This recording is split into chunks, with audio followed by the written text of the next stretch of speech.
All right, gaining muscle and losing fat at the same time. This is a question that so many people ask me about all the time and is kind of like widely debated for some reason, even though I don't think it should be, because you absolutely can do this. You absolutely can gain muscle and lose fat at the same time. This is documented and proven in bodybuilders who enter contest prep. So if you ever look at people that say, oh, you got to bulk to gain muscle, well, really?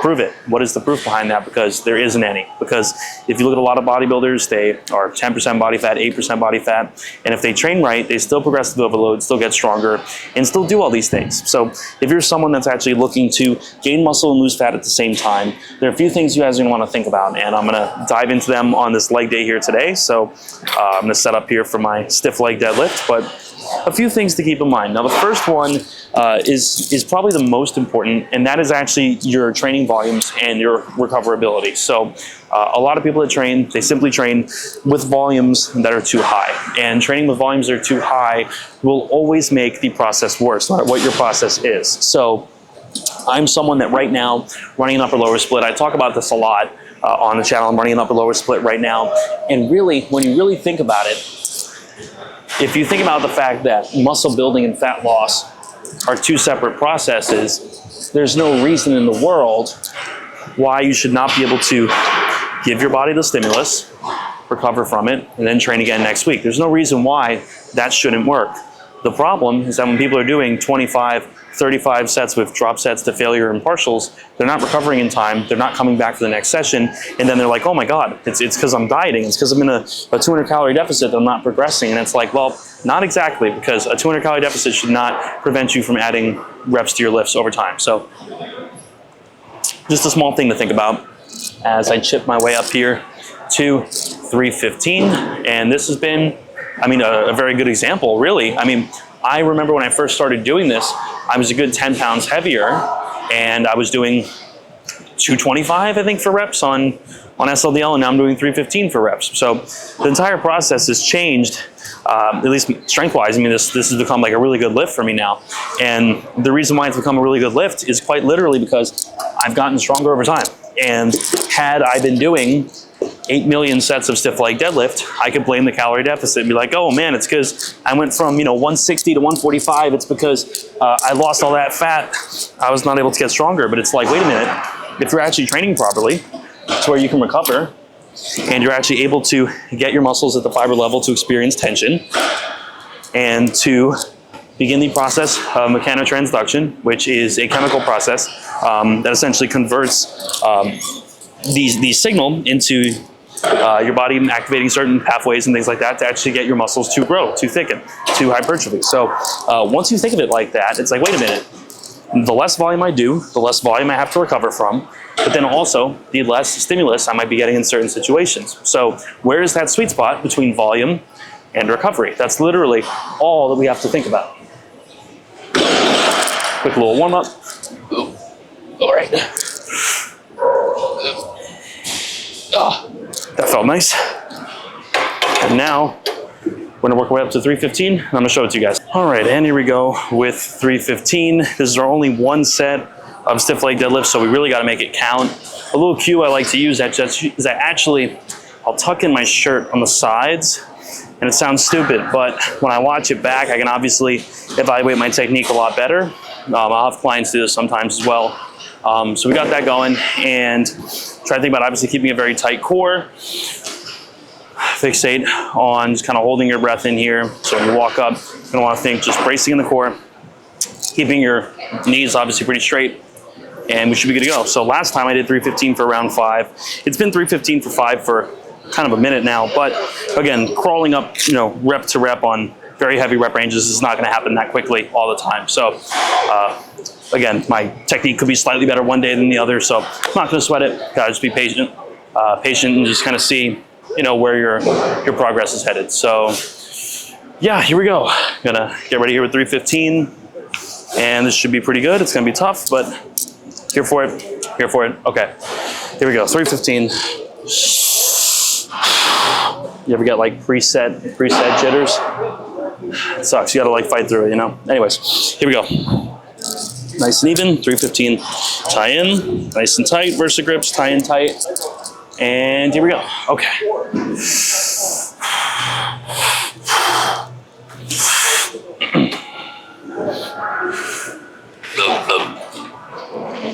It's uneven. What the hell? It's weird. Hold on.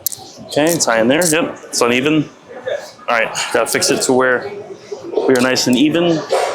This looks good. This looks good. A little more. Try to get nice and even so I'm not, you know, doing anything imbalanced or whatever. That looks pretty good, I'd say. Yeah, that's pretty good. That's pretty solid. And here we go. Same thing again. Tie in nice and tight. Here we go. 315.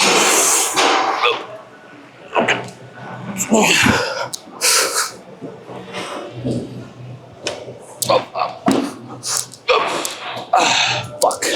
Man. Okay. Rest up, rest up. Come on. Come on. Fuck, fuck.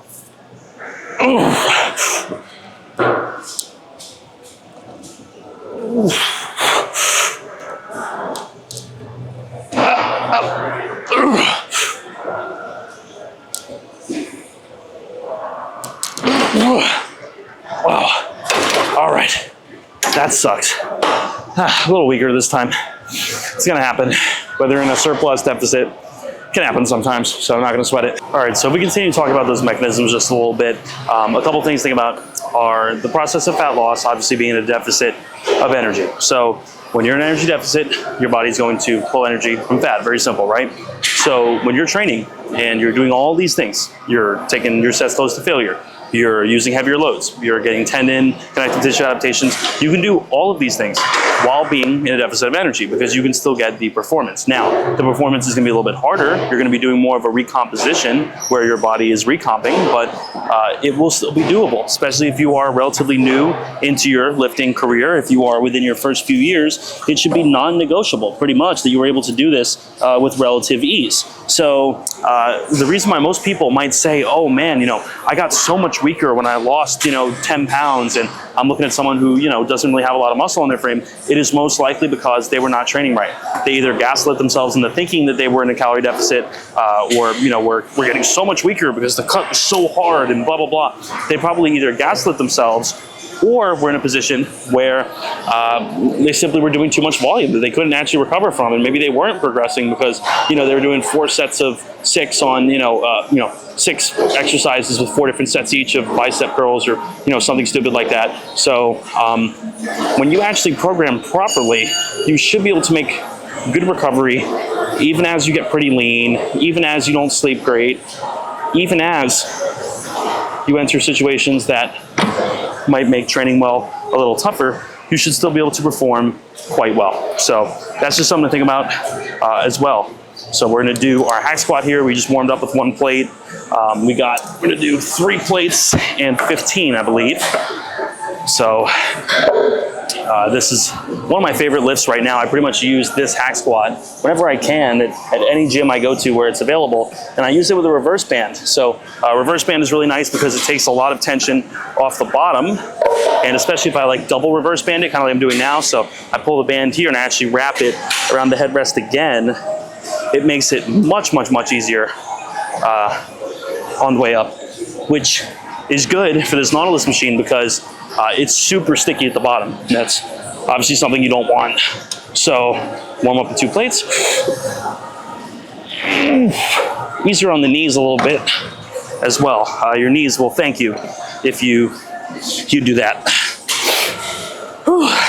But yeah, man, I want people really, I just want people to know that it is possible to make great progress while also looking better. It's something that, like, when people hire me, they're like, Matt, I think I need to do bulk. I want to put on all this muscle. And I'm looking at someone that's got like a little flab. I mean, we all do, right? We all got a little flab, right? But I'll look at someone who has considerable more amount of flab than someone conducive to doing a bulk. Then I'll look at them, I'll be like, hey man, honestly, I don't think a bulk would be the best thing for you because you don't need to. Like, you literally do not need to bulk. Like, why are you suggesting bulking when you are already at somewhat on the higher end of normal in terms of body fat? You're somewhat on the higher end of ideal, and you wouldn't have much room to bulk anyway because you'd reach the ceiling quite quick.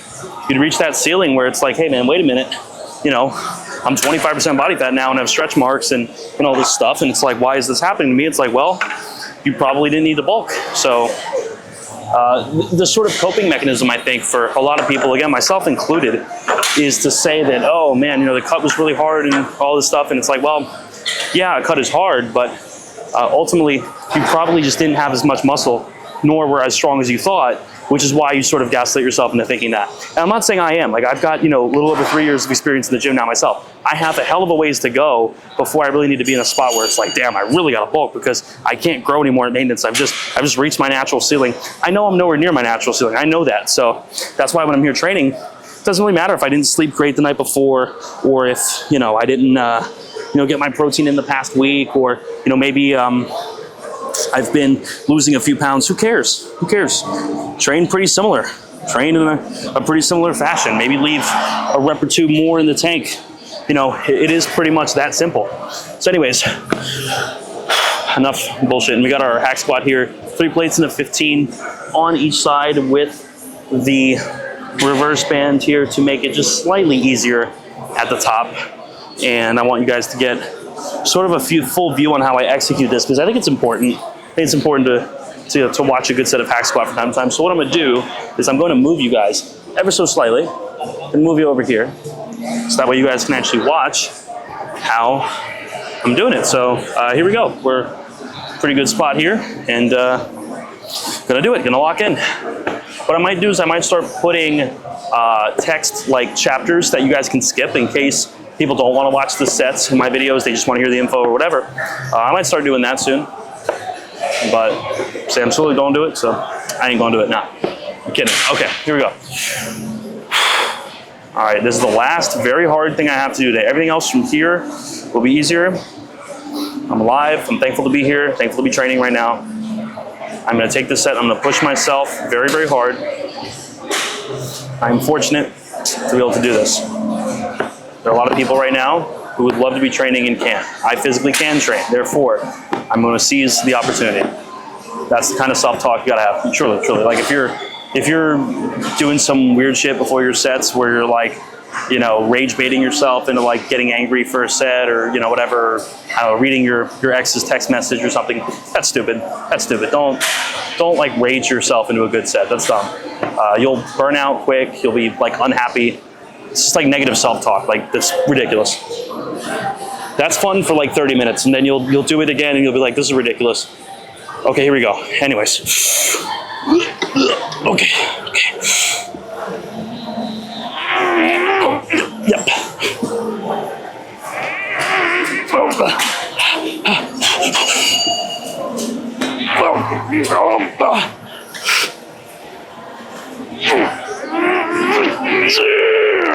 Okay.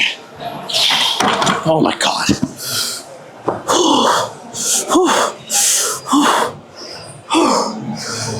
Oh, okay. And the sad part is that was 1 RIR. That was probably 1 in the tank, maybe 0. I don't know. That was pretty rough.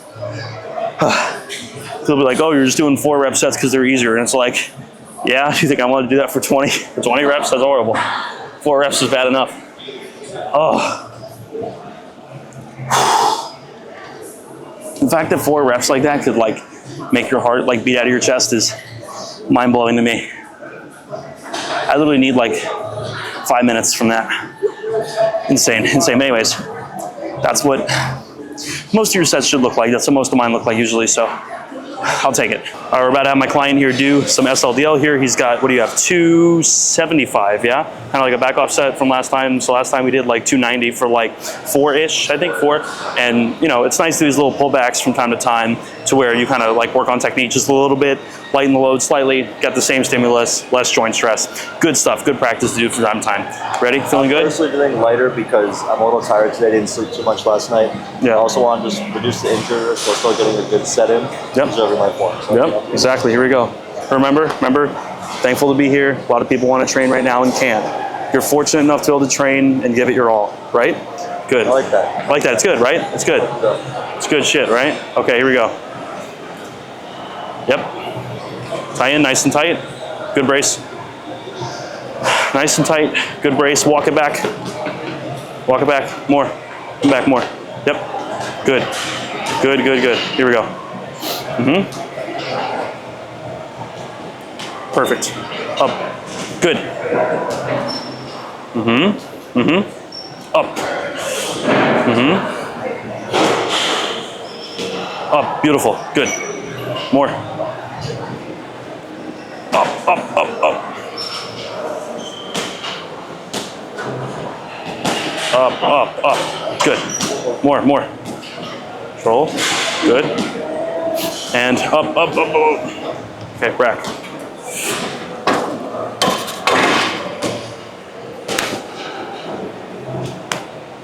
What's that?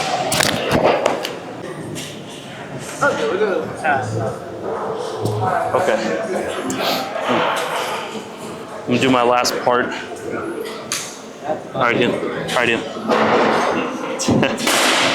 Do my last part. Is this thing on us there? Is this thing on us there? Let's do the last part of my video. Yep. Yeah.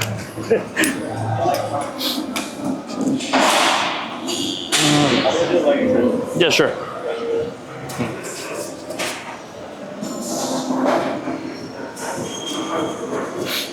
And the last thing that was coming to my mind when we think about actually gaining muscle, losing fat at the same time is from a diet standpoint, like what are you actually eating?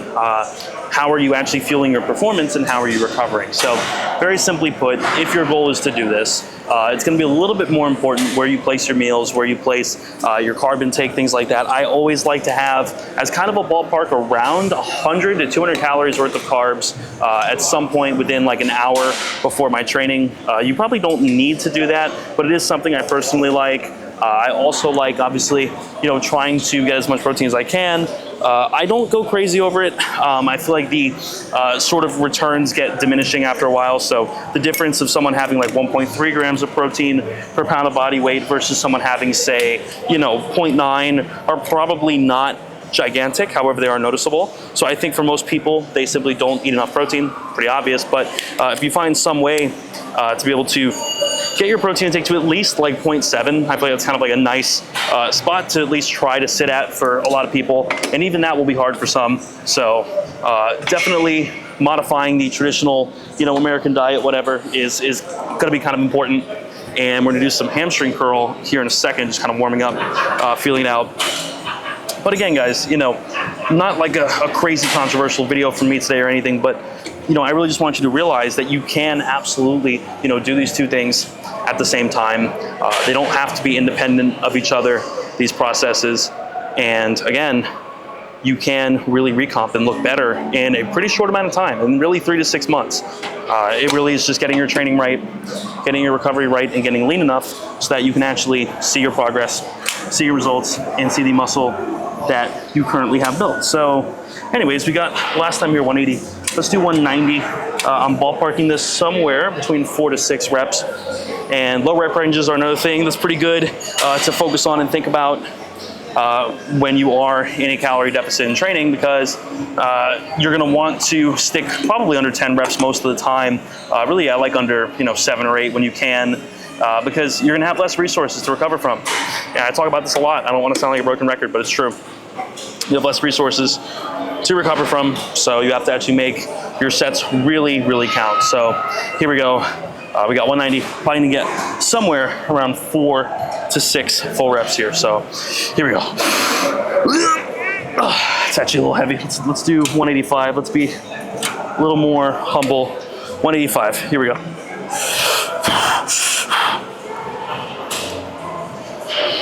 Tight and tight. There we go. Up.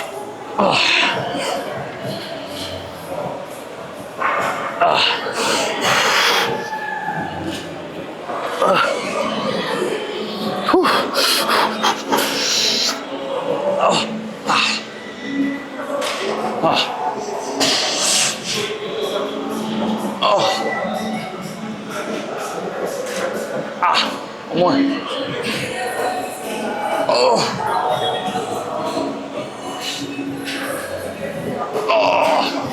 And that was it. Whew. All right, and thank you guys for watching.